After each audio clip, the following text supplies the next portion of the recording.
Hello there, Cathy McLeish, and I'm here with Alcoholism Unpacked. And today I want to talk a little bit about rebuilding relationships in recovery. Because a lot of people think recovery, well, let me just say, some people think recovery is just about putting down the drink. And without putting down the drink, you aren't going to have any recovery. So that is very, very important. However, if we put down the drink and we do nothing different, we have this miserable person who is still having all of this conflict inside and with their relationships and their life, and drinking was their answer, and now they don't have that answer. So oftentimes a recovering person will just go to another addiction, and it can be a healthy addiction, it can be an unhealthy addiction, and it is just another answer to anesthetizing ourselves, because we may or may not understand that there is work to be done. And if we do understand that there's work to be done, we need to be willing to do the work. And the way that I look at it is like, the hardest work is putting down the drink. That is the hardest thing I ever did. Putting down that drink one day at a time, an hour at a time, a minute at a time in the beginning, crossing off every day on a calendar, just not even believing that I could put together a week, putting together a month and being in tears because I knew it was bigger than me. How did I stay away from a drink for a month? But anyways, as life goes on, I need to find some powers. I need to find some tools that are going to get me through life without that drink. At first, it's just kind of all about putting down the drink. Can I put down that drink? Can I stay sober? That would mean a world of difference.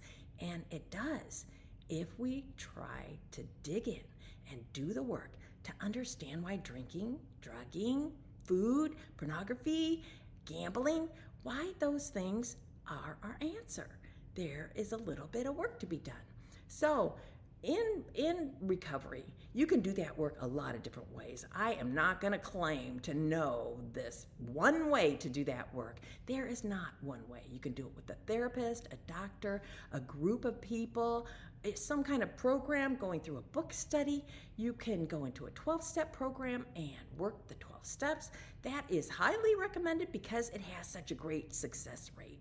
And I have done the 12-step work. I have done book work and gone through the steps with either a Christian backing or the backing of women in recovery, and how that aspect of being a woman makes things so much different. So I have done this breakdown and build back up probably a dozen different ways over the 37 years. And what I have learned is it doesn't really matter how you do it. What matters is that we do that. Because in our life, in recovery, there are people hanging around waiting for things to be different. And that's who I'm going to talk about today. That's not the only important aspect, but it is a very important aspect. There are people that have been walking through our addiction with us, the pain, the misery, the broken dreams, and they deserve to see some change. You know, it's not necessarily about them, it is about us. But you know what? Our drinking affected them. Our drinking was about us, but it spilled over into everybody else's life. And our recovery should do the same in a positive way. I often use the pebble in the pond analogy, because when we are drinking, it's like tossing a pebble into a pond and you see those rings go out. And when we're drinking, those rings are so negative, it's affecting everybody in our lives, whether we're aware of it or not. We are a different person when we put alcohol in our system to the point that we become addicted to alcohol. And that person affects everybody around them in a less than positive way. Can I just say that? So when we are in recovery, wouldn't it stand to reason that if we do something so positive, it should have a positive outcome in all those areas of our life, like that pebble in the pond, only positive. And so let me just take a little commercial break and say, in recovery, the hardest place to get that work done, to make those changes, to see a difference, a new person, a better person, a stronger person, a more caring and loving and considerate person. The hardest place to see that happen is in the closest relationships, the spouse, the children, and you know why that is? It's because those are our deepest rooted relationships. And those people know everything about us. And it is really hard, sober, drinking, whatever you're talking about, it is really hard to see and allow a person to change. Whether they're trying to change their eating habits and you're like, you always ate pizza, or, whether they're trying to exercise and you're like, no, we don't want to do that. My husband asked me last night if I wanted to exercise on date night. And it's like, we've been married almost 30 years, and I want to say, do you even know me? Have I ever been a woman that wants to exercise on date night? Now, he has this dream because I've started to exercise in the new year, but I'm not there yet that I'm the woman that wants to call that a date night. So it's really hard when you have this person that's in this box to let them out of the box and be the new person. And so it takes a lot of patience and understanding that the change that happens when they put down the drink, when I put down the drink, it took a long time to evolve. And it was evolving. Believe me, it was a lot easier to do it in other areas because these people didn't have a history with me. They didn't have their guard up. They didn't doubt my promise when I made it. They didn't say some snide remark because of the pain that I caused them the past 15 years. So it was easier to do it in other circles. And sometimes I'm prone to want to just do it in other circles, and the people closest to me get the leftovers, which are not very appetizing. So on both sides, there needs to be a little more understanding, and especially on the alcoholic side, we need to be willing to do the work. One of the biggest problems that I saw with alcoholics, with this alcoholic that I saw over the years in my recovery, is when I was practicing, I could tolerate a lot of pain. I just could. My life was a mess.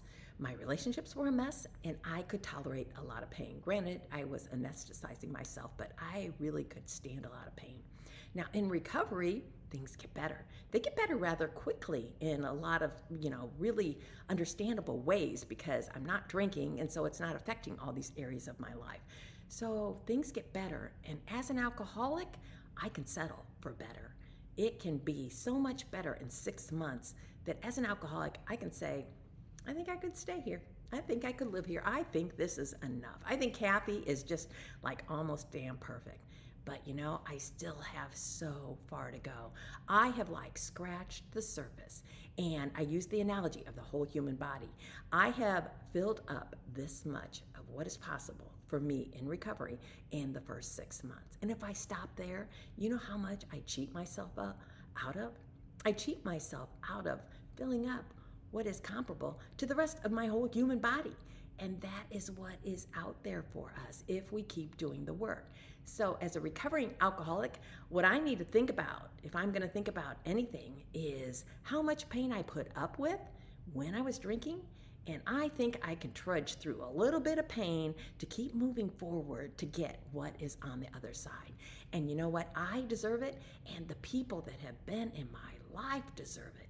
Even if I'm starting over and it's all new people, they deserve a new, healthier me. And that healthier me doesn't come with 6 months of work in recovery. I have spent a lifetime of, deterioration, of not being able to communicate, of not being able to solve problems, feel emotions. In fact, the way I kind of look at it, and it's logical, is that when I started to drink, at the age of 15, 16, 14, I stopped evolving. I really stopped dealing with things on an emotional level in the way that other people my age were doing. Now, I'm not saying when I got sober, I was like a 15-year-old, but it was damn near close. When I got sober at 27, I was not at the age of maturity of most 27-year-olds. I had been stagnant, and so I had work to do just to catch up. Now, some people get sober in their 20s, some people get sober in their 30s, some people drink from the time that they're in their teens until they're in their 50s. Imagine what we still need to learn. And there is nothing to be embarrassed about with that. It is just a fact that we have a lot of tools out there that if we want to investigate and we want to gather them, our life will be so much more improved with the amount of tools that we're willing to work for and pull in. So doing that work is to my benefit. but that pebble in the pond, it's going to benefit all of the people around me, and they deserve that. I have done damage that I don't even know I have done.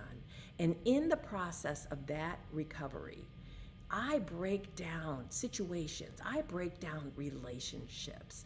I will just give you one example. And I did not want to look at the relationship I had with my ex. I felt like everything he did was worse than anything I did, and let's just leave it at that.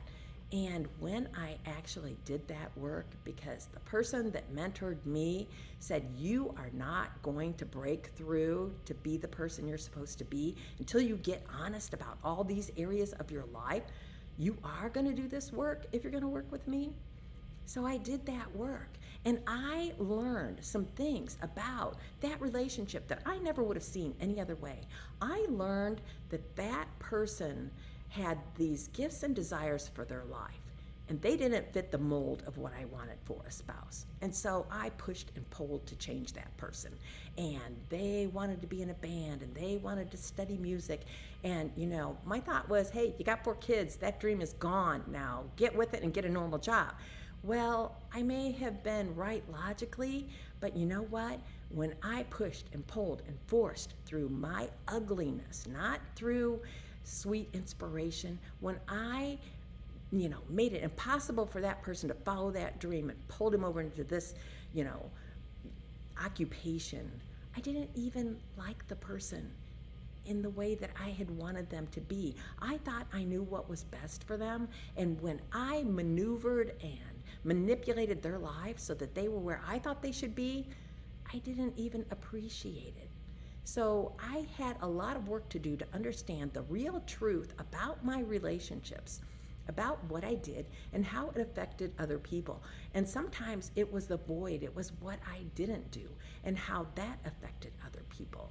So I have these people in my life in sobriety that need some healing along with me, and they are responsible for their own healing. But in any relationship, it is a give and take.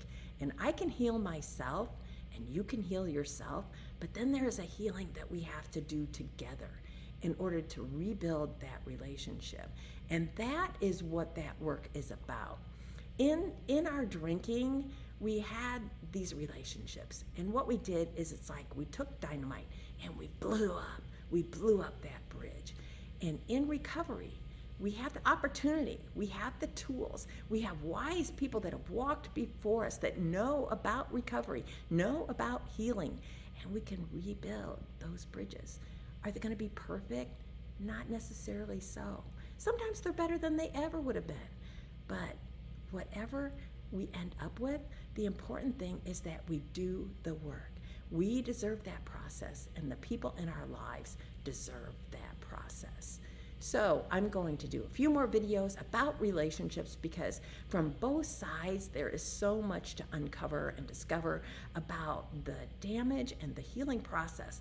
But most importantly, it is a positive thing, because there are positive things that can happen both separately with those two individuals and then together. So please join me, Cathy McLeish, Alcoholism Unpacked. Subscribe and follow, and I'll see you soon.